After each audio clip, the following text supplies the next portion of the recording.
Well, I'm here with the Savage, UFC flyweight, Gillian Robertson. What's up, Gillian? Bringing you another MMA Island exclusive. So how's life been during the quarantine, coronavirus? These are unprecedented times. Just tell me a little bit about, how life's been as a fighter and fighting at the highest level. It's definitely different. I feel like the whole world's been put on stop, but thankful to be a part of the UFC and the first sport that's back on TV. So I'm happy to have a fight coming up and finally have something to work forward to right now. Yeah, totally. And your opponent pulled out, right? And then Courtney Casey replaced her. Is that correct? Or am I? Yeah, it was just visa issues because I was originally supposed to have a Brazilian opponent, so she can't fly to America in these times. So Courtney Casey was able to step up after fighting. I think she just fought like 12 days ago, Courtney Casey. So I'm thankful to have another opponent, and she's willing to do a quick turnaround.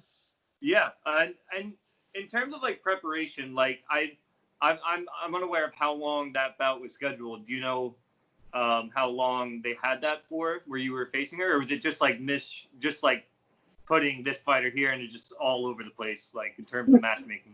No, I was scheduled for that fight since I know I had 4 months before it, so it was like an extremely long camp that I was expecting with that one. So I honestly hadn't even thought it was supposed to be Talia Santos, and I had my cat here. I haven't even thought, I didn't even put thought into that fight yet. I didn't think about that opponent yet. I was just focused on just bettering myself in this time because I really didn't know what was going to happen. Yeah, and so now you're facing Courtney Casey, but in terms of like being a UFC fighter and there's pullouts all the time, is there a level of frustration, like in the past, even in your past experience, is there extreme like anger? Because it's like, you have this opponent, you're looking at their game plan, their strategies, their tendencies. It's such a intricate sport where, there's so many different factors, you're watching film. I mean, does that frustrate you in the past with opponents pulling out and then you have to adjust and then, recalculate a new opponent? Well, no matter what going in there, it's gonna my main focus is just to impose my will. So I'm gonna try to impose my game plan. I don't really care what she's gonna do. Like obviously for every opponent we do like specific game planning a little bit, but it's still generally my game that we're just looking more specifically to look at my opponent's weaknesses on what things that we should target more. But so I guess it doesn't really influence me too much, but I've been lucky with my fights. I've never really had someone pull out I know some of my friends that have had fights that they've had opponent change on 5 days notice or 1 day's notice or less. It's just I've had good luck in the fight game that way where I haven't had a lot of opponent changes. Yeah. Your amateur record speaks for itself. 9-1, extremely impressive. And then you go the Ultimate Fighter, right? Yeah. Right. No. You were on the regional MMA scene, yes, but then from regional MMA, and then you're on then you make it onto the Ultimate Fighter, right? And that's extremely difficult too. You're facing in a frequent scale. You're fighting all the time. It must be insane, just to go through that process of fighting all the time. It's like 16 Donald Cerrone's all in one, just fighting, all the time. How was that? How was that experience? Honestly, the Ultimate Fighter is one of the best and one of the worst experiences of my life. I loved it more than anything, but it was also just mentally taxing knowing that the girl that you're going to fight is living right down the hall from you. You have no phone, no music, no TV, no books, no nothing. So literally that's all you have to think about is that girl, that moment. It's a lot mentally, but it's also it's a great you get high level coaches. I was surrounded by 5 to 10 high level coaches with 8 girls there, so you're getting one-on-one attention every single day. So it's probably one of the periods of my life where I saw myself just excel technically so much too. So I loved that part of it, but it's also it's just a mental warfare in there. Yeah. And I mean, yeah, like so we go from the Ultimate Fighter, you go through that experience, and then you have your UFC debut, round 1 submission, against Emily Whitmire, it's actually ironic because my last interview was Johnny Case, and guess who his girlfriend is? Emily Whitmire. So then my next interview is Gillian Robertson, and I was like, no way, this is so weird, because then you choke out Emily Whitmire. So how is that, because that's like, how is that, like, to get that win, that round 1, how did that feel? Like, what was that experience like? Honestly, I like that was technically my first UFC fight, but I guess because we were still in like the tough house thing, like I didn't get my first UFC kit like yet or anything. Yeah. It didn't hit me that way. Like it didn't hit me like I didn't get all the nerves and everything. I was still fairly calm walking out there, and Emily and I actually shared a bunk bed for like the 6 weeks we were in the tough house. Oh, so, wow. It's almost like a level of like comfort. Like I was just comfortable with her and comfortable being in there because it's like I've known her for 6 weeks. I've trained with her, and then it took away all the pressure of it being an actual UFC fight. Yeah, and digging into your history a little bit, even before this, so you started cardio kickboxing at ATT at 16. Is that correct? Yeah. Dean Thomas had a gym in Port St. Lucie, an American like just a little ATT affiliate gym in PSL. So I started there, and I don't really know why. I just kind of fell into it. I never really played a sport in my life and started cardio kickboxing there, and then I guess it's working out pretty well. Yeah. And then like I mean, this is all Wikipedia, and people, I don't know how, some people don't even trust it, but then it said you started cardio kickboxing, took MMA classes, right? And yes. Then you competed 2 years later. Is that accurate information or no? Yes. Actually, in the state of Florida, you're not allowed to compete until you're 18. So when I started training, I was 16. So I had to wait those 2 years no matter what. Yeah. And then we go on from there, and I mean, you won 4 out of 6 UFC fights, which is extremely difficult. Some people don't even do that. They lose 3 in a row and then they're cut. But I mean, extremely impressive. And so now your fight with Courtney Casey. What do you think? What are you thinking here? Are you excited? Are you? Oh, I'm always excited. It's been too long since I've been in there. My last fight with Macy Barber, that was October, I believe. So we're going on 8 months now of me not having a fight, and that's just way too long for me. So I'm really like you said, you look at my amateur career, I was 9-2. I had 11 fights in 2 years. I'm like, that's the type of pace I want to be on, fighting 5-6 times a year, just keep on getting them back to back. So I'm more than excited to just be able to get back in there. And I feel like Courtney Casey is a perfect matchup for me.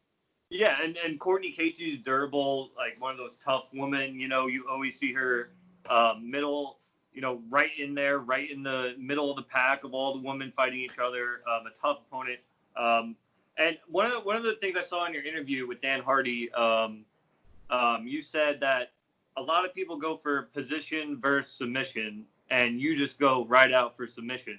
Can you explain your thought process behind that? Like, a lot of fighters are looking, for different positions, and they're worrying about that, but you're saying just go straight for submission. I feel like a lot of people just try to play it safe. They're just sitting there trying to win the rounds, and that's how jiu-jitsu kind of gets a boring name, Nobody wants to watch a wrestling or jiu-jitsu match because they just sit there and stall and hold position. But for me, jiu-jitsu, I'm trying to make you feel in danger no matter what. At every single time you're trying to save yourself, or I'm trying to take you out of the fight. Like, there's no rest. It's going to be constantly attacking, constantly looking for submissions, and constantly just trying to get out of there. I don't get paid by the minute. Yeah.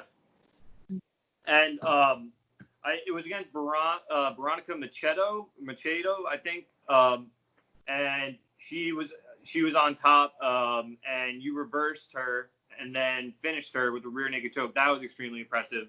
I think that was the post-fight interview of the fight I watched. I mean, just extremely impressive stuff. So you're more relying on the ground game, or do you favor one mode opposed to the other, or are you just like, I'm gonna just work on every single game, or you know what I mean? No, my goal is to become a mixed martial artist, so I want to be well-rounded, and like I started with cardio kickboxing, so it's like technically striking should be my strong suit, but jiu-jitsu and I just clicked. Like I started a year and a half later after I started stand up, and it was just I got it, and it made sense to me, and I feel like that's why I just excelled in it. So jiu-jitsu is definitely still my strong point, but I'm working to become a mixed martial artist, so I want to be well-rounded. Yeah, yeah, definitely. And I mean, we even saw, and then we go a little bit forward, and your fight with Macy Barber. I mean, that was back and forth. That was an even fight. I remember. I'm actually from the Jersey Shore. I live in New York City now, but I was hanging out in the Jersey Shore with my friends, and we were out to dinner. 5 of us, and I love the UFC, so we all love the UFC. So we were just watching on our phone. I remember watching that fight. I've seen you fight. I mean, amazing stuff. And that fight, when you look at it, right? I'm not an expert in any sense. I'm not even close to like the Dean Thomases and fighters of your caliber, but. One takeaway is like that was an even fight, and you were getting her against the cage. You were wearing her out, and it was just one shot. That can you speak to that? Like, what was that? Was it obviously it's disappointing, but what your experience, your takeaways from that fight? I guess I put myself in a bad position, and like.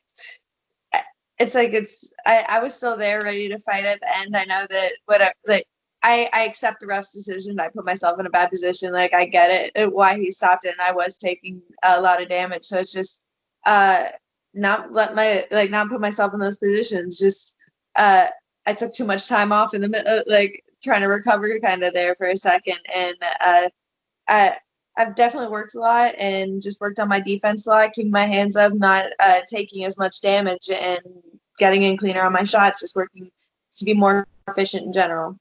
Yeah, and like as a fighter, is that discouraging after experience?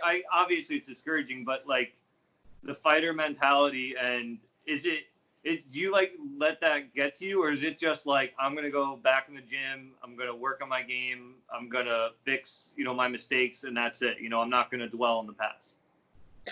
Literally the second I walked out of the cage, like I was walking down the steps of the octagon, and Dean comes up to me and he's like, "It's over, it's over." And it's like that's all I've thought from that moment on is it's over. Like there's nothing you can do about it, nothing you can change, so you got to move on. Just look to the future.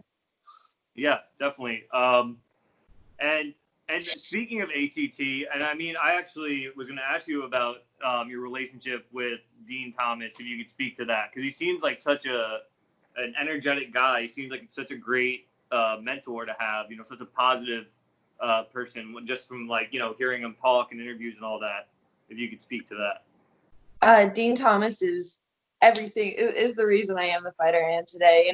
He's literally took me under his wing since I was 16 years old and just worked with me every single day.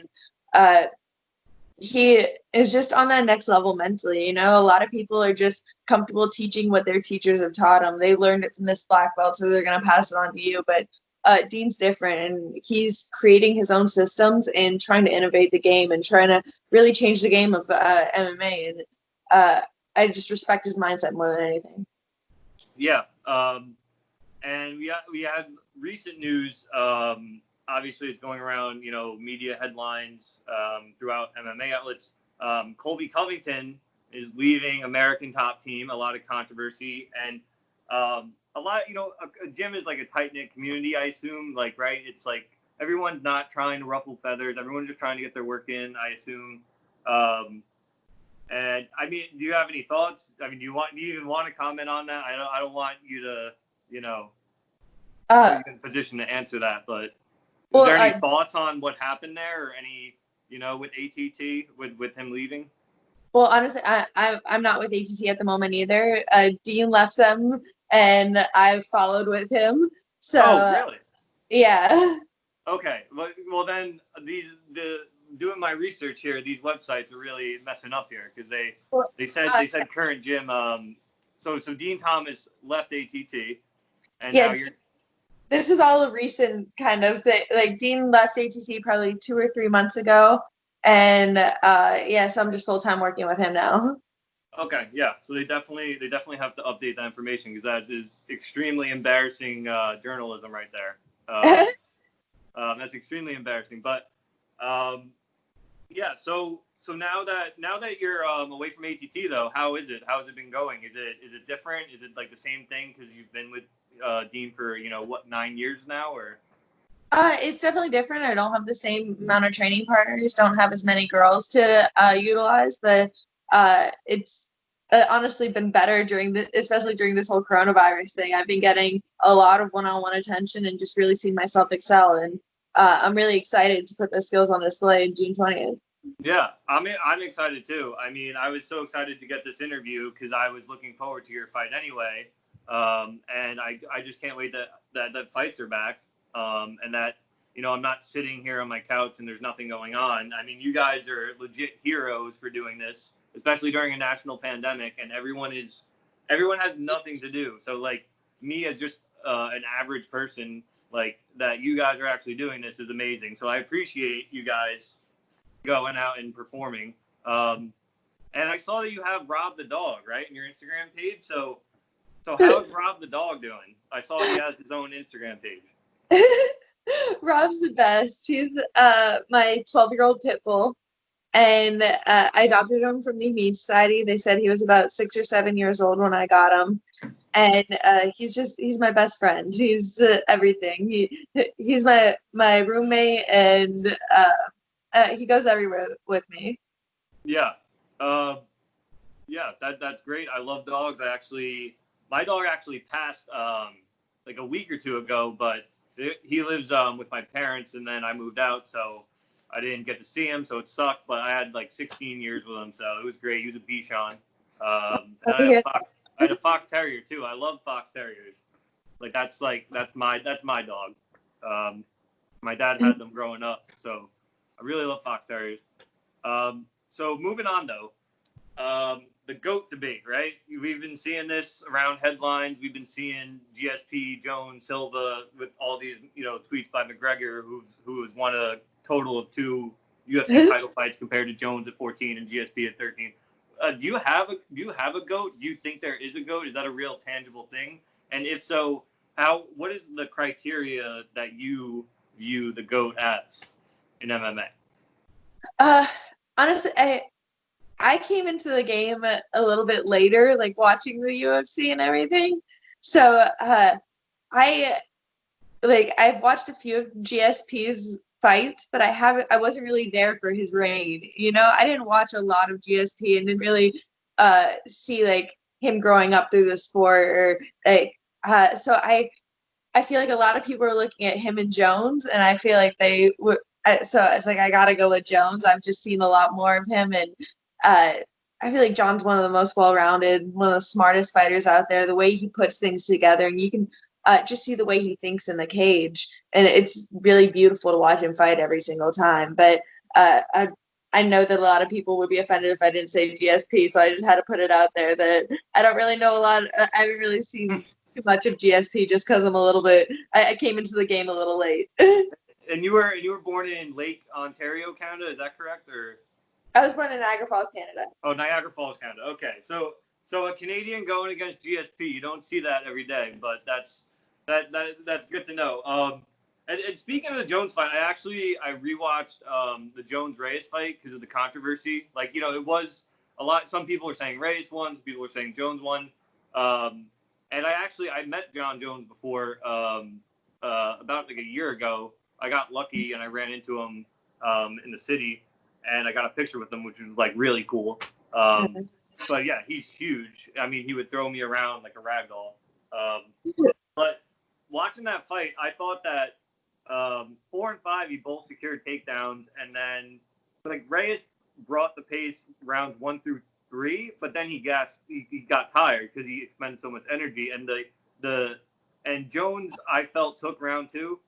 And I think he just wore him out. Like he was just walking him down, not like making a lot of movements, just letting Reyes do all the movement. And then you saw that, like a true veteran, he just knew like, okay, this dude's throwing everything. I'm just gonna let him gas. I mean, is that what you saw in that fight? Did you even watch that fight or no? Is that what you think happened? pretty much an exact description what you said. I thought Reyes had the earlier rounds, but Jones definitely pulled strong. Just the veteran mindset. He's uh, no one's smarter in the game. No one is. And I also feel like no one puts the game together better. Well, like he does MMA as a sport, not just striking, not just wrestling, not just jiu-jitsu. He's good at it all, and he's good at putting it all together. Yeah. And is that like when you're watching like other UFC fights, like when you don't have a fight schedule and you're just watching, are you like trying to take things from them when you're like, if you see like a Jones or, these type of guys who've been doing it since like forever, like you like take, bits and pieces that you see and try and add it to your game, or you're just enjoying it watching the fights? I guess a little bit of both sometimes. Usually the first time, I guess it's hard to analyze it in that way. Like you can pick a little bit of things, but sometimes the first time watching it, you just want to enjoy it. And then I might go back and break it down if it was a really good fight, or if someone's really dominating with something, just see what they're doing and really break down that movement.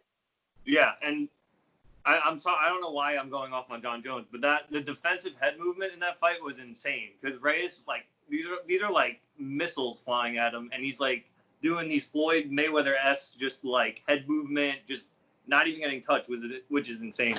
But the same thing with you. I mean, I've watched a lot of your fights in the past, and your striking's amazing, your grappling's amazing, but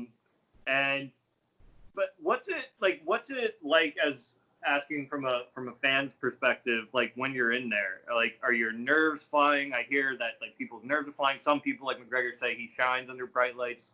Like what is it like in there? There's really no way to describe that feeling. Like it's really it's almost like an outer body experience. Like you see everything and feel everything that's going on, but it just doesn't feel real. And like I remember last time when I fought Macy, it was like the first big card I've ever been on, and I was on the main card. And I looked up and they have like on the lights like a strip of my eyes up there, just like as they're playing my walkout song and everything. And I look up and I see that, I was like, holy shit, that's me. Like it just feels surreal. Like even when the fight's happening, it's just like everything's in fast forward. Your body's thinking more than you are. Well, your body's like reacting more than you're even thinking. It's just everything's moving so fast. And so for this upcoming fight against Courtney Casey, are you happy the crowd's gone? Are you sad the crowd's gone? Is that more of like, do you take energy from the crowd, or do you just not even care? Does it not even make a difference? I guess it doesn't really matter. At the end of the day, I'm gonna go out there and do what I want. I try not to let the crowd influence me, but I definitely have been influenced by the crowd in the past. I feel like if they're either them booing against me or them chanting for me has definitely pushed me in fights. But also, I'm used to it without the crowd. It's what we're typically used to without in the gym. We work without a crowd every single day, so hopefully I'll be more comfortable in there without it. Yeah, and I mean, I've actually been fortunate enough. I mean, I've been to UFC 205 and Conor won the 2 belts. It took me a while to pay that off on my credit card. I actually went to the Jones Santos fight back in International Fight Week last summer in Vegas, and there was a fan sitting in front of me, and he's like, "Wow," he's like, "Jones is whack, like that fight sucked," and like just so unappreciative. Like this guy is going in with a guy like Santos who's like trying to take his head off, and just like no respect for So like I see that all the time, like when I'm coming from a fan's perspective and I'm hearing these people who I don't even know like sit in front of me, sit to the right of me or whatever, and I just hear like the ignorance, and it's like it's so like disappointing because like some of these people are just so ignorant and like they don't understand the sport really, kind of. Do you like I'm talking about, the certain ignorant fans? I feel like almost like every person in the world feels like they were born with the ability to fight. Like like they watch the UFC fighters and they're like, oh yeah, I can do that. But nobody watches the NFL and is like, oh yeah, I can do that. Like we put just as much time into our craft, or like just as many years, especially being a girl. It's like guys trying to flirt with you, like, oh yeah, you know how many street fights I have, or oh yeah, I put this guy in a headlock. I'm like, I just dedicated 10 years of my life to learning how to fight. Don't act like you can do it. Yeah, and I actually, I mean, I have friends and I have male friends that are completely ignorant and stupid. I love them, but they're completely ignorant and stupid. And that, I can't believe I'm bringing this up because this is such a stupid question. But this debate has always been in male circles, okay? A woman UFC fighter, okay, and say same weight, same size. A woman UFC fighter is going to beat the hell out of them, correct? Oh, right? of course. Of course. 100%. It doesn't, honestly, it doesn't even matter. You can be, it doesn't matter how big you are. As long as you don't know what you're doing, I have 100% confidence I can beat you. I know, exactly, yeah. And it's just like a macho thing, I guess, with males that like, oh, I'm not going to get beat by a woman. I guess that's where it's coming from. Because I see this all the time from like certain people, and I'm like, dude, like, you know, like you, for instance, have been training since you're 16. Like, give me a break. You're not going to go in there. Like, you would get embarrassed if that actually happened. So I appreciate you though shedding light on that, because now my friends can watch this and finally just shut up about that.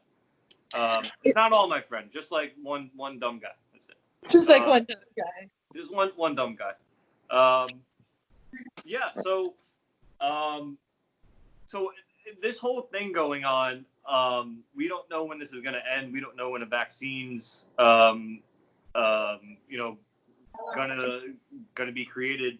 What are you like disappointed with anything? Like in terms of, is there any restrictions on gyms? Like, is there anything that's affecting you? Is this pandemic affecting you directly, or is it just kind of the same thing, just no crowd? I guess it's just kind of the same thing, no matter what.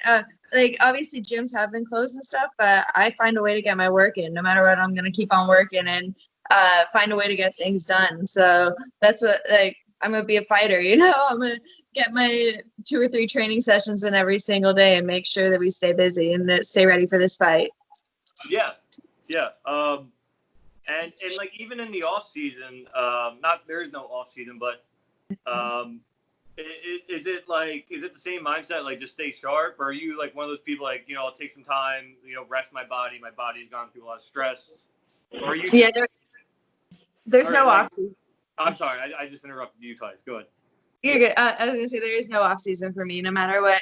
Like I said, I'm trying to fight like 5-6 times a year if I can get that. So yeah, I'm just trying to stay busy, stay ready, and waiting for the call. I don't care how short notice. I'm gonna be there waiting to get it. Yeah, and when do you think you're getting that title? When do you see yourself? I mean, because you've been impressive. I mean, you've had 4 wins in the UFC now. You're obviously established as a legitimate threat at flyweight. How do you see your path to the title from here? And then trying to see, you know, how many fights do you think it'll take? Sometimes there's politics involved in making fights and mixing and matching, but like, how do you see, do you have a vision of that, or you don't think of it that way? I guess I do, and I don't think of it that way. I never really know how it's going to go, especially with the UFC. Maybe this year I'd say get like 3 or 4 fights, and then the next year start looking for title contention fights, you know. But right now I'm just focused on the next fight, just focused on Courtney Casey. Yeah. And I mean, Valentina Shevchenko has been, you know, the champion for a while. Do you see anyone like dethroning her at all, or do you think she's going to hold on to it for a while? Honestly, right now I don't see anybody that's going to be capable of that at the moment. Right now there's a lot of girls who are, like, I want to say majority of the top 15 are either girls who are 30 plus, you know, and so I don't necessarily feel like they're going to be able to build, like, they're not going to be changing as fighters. They're not going to really be evolving as fighters. They're already set in their ways. But there's the few younger girls that I really see that are going to be the threats to her in the upcoming years, which would be like me, Montana De La Rosa, Macy Barber, where it's all girls who we're moving and improving every single time you see us fight. So I think we're going to be the real threats and the real challenges. Yeah, and speaking of women's MMA, we have Amanda Nunes versus Felicia Spencer. Do you think that's interesting? Do you think it's What's your thoughts on that fight? Well, I was like we're both And Florida. being a former ATT, it's awkward asking that question, but. Well, I love Amanda no matter what. Amanda and Nina are both wonderful people. It doesn't matter what team; they're great people to be around. And they're about to welcome their new baby, so congrats to them with that. Felicia Spencer, I've always rooted for her because we're both Canadian born and we both live in Florida now. So it's like we're Canadian born, Florida raised girls. But this time it's like I gotta root against her. I just feel like Amanda's she's too powerful. She's just that next level, and there's really nobody gonna be able to catch up to her. Yeah, I remember when I was at International Fight Week at that Joan Santos card, she was the co-main, and I just remember Holly Holm's head snapping back, and I was just like wow, like I was like it was almost like freaky, like I felt bad for Holly Holm because like the power, and I mean she is just insane. And then in terms of some of the other fights, are you excited about any of the other pay-per-view fights? Anything that particularly you're interested in seeing? Well, this weekend coming up, Tyron Woodley versus Gilbert Burns.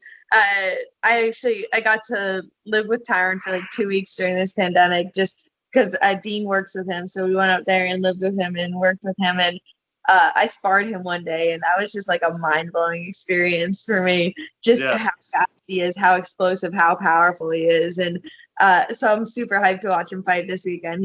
I've seen him put in the hard work. Now he's focused, and just excited to watch him fight. Yeah, and Tyron's he's more of like not really a counter striker. He just like he sits back, and when he thinks he has an opening, it's just like bang, like what I mean, like obviously, like I said, I'm not an expert, but that's what it seems like his game plan is. And then in terms of like of women, like because a lot of women's MMA, I see a lot of like countering too, but I've never seen like a woman employ Woodley's style. You know what I mean? Like just waiting, and then boom. Like what I mean? Why don't you think we've seen like a Woodley style in a women's MMA like fighter yet? I feel like a lot of times just being women and being smaller in general, we don't have that kind of knockout power, that kind of like to have a style like Tyron Woodley's, you have to be very explosive and you have to be able to put someone down with one shot, Yeah. When he comes forward, he's just like, there's no stopping it. Like he's going to put you down with that shot where it takes a lot for a girl to do that. Even just in general, you don't see a lot of knockdowns or a lot of knockouts in women's MMA. Just we're smaller and don't have as much. It's hard to generate that kind of power. Yeah. Yeah. And then speaking to that, like, the power's not the same. So the game plan, it's more of a, technical, right? It's more of, I'm just going to keep landing. I'm just going to keep trying to, win points with the judges. I don't have as much knockout power as Tyron Woodley. I'm not looking to knock someone's head off like, a McGregor in the opening bell of the Cerrone where he's just flinging the left hand. So do you think women's MMA is more like, let's just hit this opponent. I don't know if I'm going to knock her out or not. I'm just going to, just keep hitting her, just keep touching her. Is that more of the how you perceive it or no? I feel like it is for a lot of strikers. A lot of girls who are dominant strikers in MMA, that's how they get their wins. Like girls like Joanna or Weili Zhang. Like, well, Weili, she got that beautiful knockout against Andrade, but it's I was about to like, say, yeah. When you see her and like Joanna go back and forth for 5 rounds, it's like that's just all volume, trying to outstrike each other, just trying to get more numbers, get more hits on each other, but they're never really throwing. Like they are throwing power, but it's never like that knockout power that like Tyron's throwing, that Francis Ngannou is throwing, that these big guys, they have just so much body mass behind it. And I've honestly always said, like as a female, I feel like it's stupid not to be a grappler. Like if I go in there, it's so much easier to get in there and finish someone as a grappler than it is as a striker, just being a tiny female. It's easy to learn chokes and learn arm bars and learn all these joint manipulations over trying to develop that power for years and years. Yeah. Like one thing I heard, I think Wonderboy say is he doesn't think like when he's in the cage. He doesn't he doesn't think of technique. He doesn't think of this. He just reacts. Is that how it is in when you're in there? Is it more like I'm not even thinking like, okay, the left hook comes, I go here, or whatever. Is that more what it is? Is it just reaction? Is it not? You're not thinking. You're just reacting. Yeah, you don't have time to think. If you have that second to think, then you're getting a hit. Yeah. You got to be ready to react in split seconds. And that's why, like, my corner, he doesn't talk a lot. Like, when Dean's in there, he's going to say, like, 2 or 3 things to me because he expects me to be able to make my own decisions and be able to react when I need to react. So he trusts me to do that. He's not going to sit there and coach me step by step because the second if he says throw a 1-1-2, then I need to throw it at that moment, not 2 seconds later. And so during the fight, like you just said, it's about reaction. But what about like when you're on the stool? Are you thinking in your head? Are you making adjustments? Are you thinking in your head what just transpired? Or are you just like, I don't even remember what happened. I'm just gonna recover and get my breath here. Usually, I guess your mind's just kind of like I really don't think that much. Your mind's just moving like 100 miles an hour, but you don't even like. It's almost you're just very present in the moment, very there. And usually Dean, the first thing he comes in, he's like, all right, just breathe, take a couple deep breaths. So he gets me to just focus on that and bring myself so that I can focus and listen to what he's saying and hopefully be able to apply that in the next round. Yeah, and I mean we've seen it with Floyd Mayweather in the past. I mean, how scary would it be if Floyd Mayweather, if you're on the stool, not even being a fighter, I mean it's even scarier for me, but like Floyd Mayweather just peeking around the ref, just staring at people. Have you seen that? Have you seen him do that? Because I've seen him do that. You should look that up because it's so scary. Because like a guy that's just checking up on you, if you're breathing, I mean it's crazy. I mean I would shit my pants. That would be terrifying. Oh no, that's definitely some real mental warfare right there. But I feel like Floyd's known for that. Like, you get inside people's minds, and he looks at you and sees you're not tired. You're checking on him. It's gonna make him worry. Yeah, and speaking of that, speaking of getting tired, I mean we've seen McGregor, who like for 1 to 2 rounds looks like the greatest UFC striker ever, and then he just teeters, and then his gas tank kind of diminishes. He gets a little bit tired. Is it more of a I mean, obviously there's like genetics and, the amount of muscle you have in your body and lactic acid buildup and all of that. But is there just a pace that you just try to put so you don't wear yourself out? Like, or is it just like, I'm just going to react. I don't even care about a pace. Dean usually tells me, he's like, if you're making like, this shit should be easy, like fighting should be easy. If you're doing everything right, making all the right decisions, you shouldn't get tired.